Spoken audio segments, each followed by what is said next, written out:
Thank you, Karine. So I've got a question about Saudi Arabia and a question about China. On Saudi Arabia, U.S. citizen Saad al-Mahdi, who's imprisoned for a series of tweets he sent, his son told me that President Biden, quote, sold my father for oil by prioritizing gas prices over his release. Do you have a response to that? And on China, this is a very simple question, but it's an enduring point of uncertainty. Does the president's son still co-own a company with China's government? And if not, can you provide some basic transparency about who bought that stake and for how much money? I don't have anything for you on your second question, but let me address your first. First of all, we understand the angst that the family's going through. We appreciate that. We respect that. And we know that they'd love nothing more than to have him back. I think this was the son who said this, his father. We know and, again, respect the pain and the anguish that they're going through.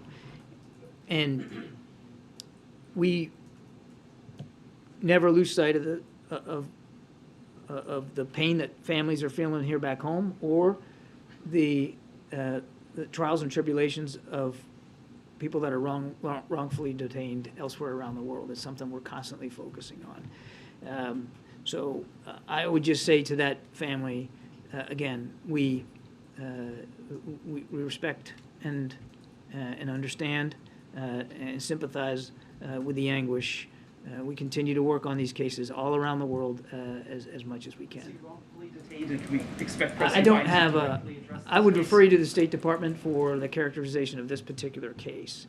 But it's not just wrongfully detained Americans. We are concerned about all Americans that are held overseas against their will, whether it's technically wrongfully detained or not. I'm not going to get into this specific case. I would just say to the quote that you read from this individual, we appreciate and respect the anguish that the family's going through. It's never far from our minds, and we work as hard as we can to get these cases resolved. Going to be publicly mentioning this. He of course did not mention it publicly when he went to Saudi Arabia in July. I don't. I mean, he did bring up issues of human rights. It was like the first thing that he brought up in the bilateral discussion. I won't get beyond that in terms of talking about specific cases, but I don't have any additional official statements by the president to announce or speak to right now. All right, Stephen, we got to go.